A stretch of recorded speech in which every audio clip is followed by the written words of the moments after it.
इस देश में अब शिक्षा का ज्ञान नहीं देती, ये सपनों का सौदा करती है। कोटा में हर साल छात्र आत्महत्या करते हैं। PW सबने अब शिक्षा नहीं, शिक्षा के सपने बेचना शुरू कर दिया।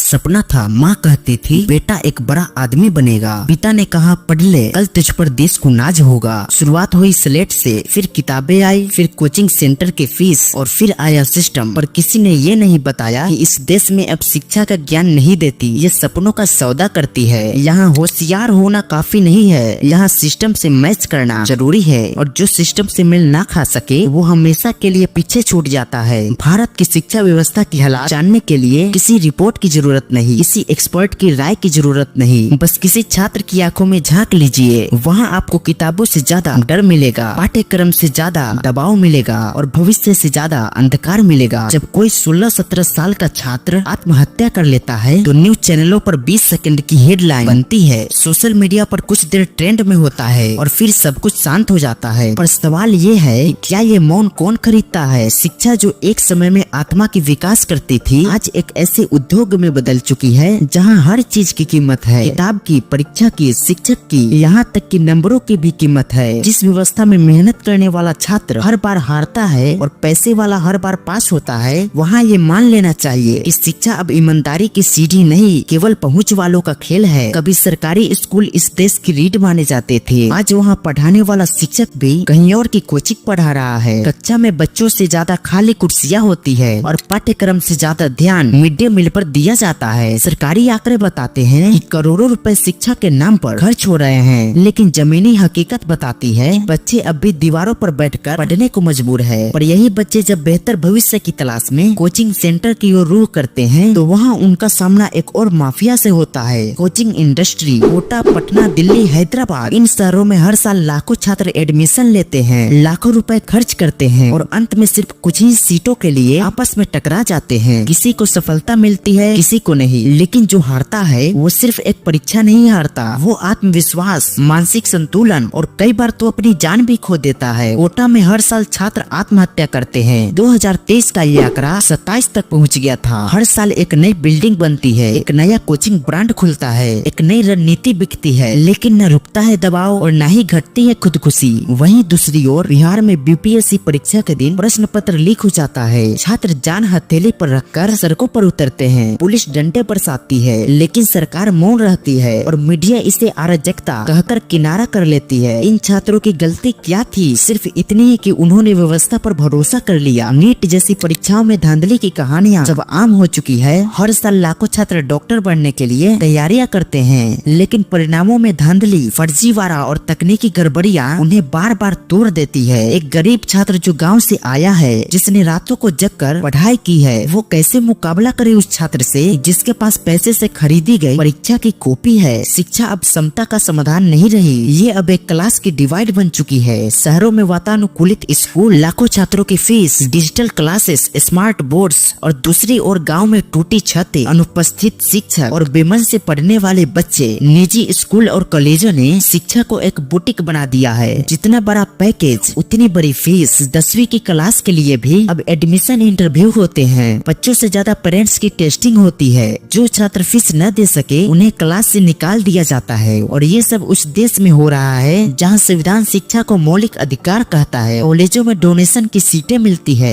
डिग्रियां बिकती है और कंपनियां नकली विश्वविद्यालयों को मान्यता देती है। लेकिन जब कोई छात्र मेहनत से सरकारी नौकरी पाना चाहता है तब परीक्षा पेपर लीक हो जाता है। SSC, CTET, नीट, हर नाम एक अलग दर्द की कहानी कहती है। इन घोटालों में शामिल होते हैं दलाल, अधिकारी, मंत्री और राजनीतिक दलों के कार्यकर्ता। सिस्टम उनके पक्ष में है क्योंकि उन्हें पता है कि छात्र की आवाज ज्यादा दूर तक नहीं जाती। जब एक आंदोलन होता है तो सरकारें कहते हैं जांच करेंगे, जब कोर्ट में केस जाता है तो सालों लग जाते हैं, और जब छात्र आत्महत्या करता है तो अखबार लिखता है मानसिक तनाव के कारण मौत हो गई। पर कोई ये नहीं कहता कि ये मौत शिक्षा व्यवस्था की वजह से हुई है। आज भारत में शिक्षा माफिया सिर्फ कोचिंग या स्कूल तक सीमित नहीं है, ये डिजिटल हो चुका है। EdTech कंपनियां घर घर जाकर बच्चों को फ्री ट्रायल के नाम पर कोर्स बेचती है, EMI पर शिक्षा की किस्तें बेचती है और पेरेंट्स पर दबाव डालती है कि अगर आपने अभी निवेश नहीं किया तो बच्चा पिछड़ जाएगा। बायजूस, अनअकैडमी, PW सबने अब शिक्षा नहीं, शिक्षा के सपने बेचना शुरू कर दिया है। ज्ञापनों में मुस्कुराते चेहरे हैं, लेकिन पर्दे के पीछे लोन, दबाव और भ्रम है। छात्रों का मानसिक व्यवस्था कोर्स का हिस्सा नहीं, केवल समाचार का हिस्सा बन चुका है। डिप्रेशन, एंजाइटी, आत्महत्या, ये 3 शब्द अब हर उस छात्र के जीवन में मौजूद है जिसने सिर्फ एक बेहतर भविष्य चाहा था। पर समाधान क्या है, चलिए जानते हैं। शिक्षा को वापस उसी धरातल पर लाना होगा जहां ये समानता की गारंटी थी। सरकारी स्कूलों को सुधारना होगा, कोचिंग इंडस्ट्री पर नियंत्रण लगाना होगा, परीक्षा प्रक्रिया को डिजिटल पारदर्शी बनाना होगा, राजनीतिक दखल को हटाना होगा और सबसे बढ़कर छात्रों की मानसिक स्थिति को समझना और संभालना होगा। आज जो लोग चुप हैं वो भी दोषी है, जो देख रहा है और बोल नहीं रहा वो भी इस अपराध का हिस्सा है। शिक्षा एक अधिकार है, कोई व्यापार नहीं। और जब तक ये बात हर छात्र, हर अभिभावक, हर शिक्षक और हर नागरिक नहीं समझेगा तब तक ये माफिया फलता फूलता रहेगा। और ये वीडियो कैसा लगा आप लोग कमेंट में बताइएगा। और अगर आपको यह वीडियो अच्छा लगा हो तो एक वीडियो को लाइक करके चैनल को सब्सक्राइब कर लीजिएगा। चलिए, धन्यवाद।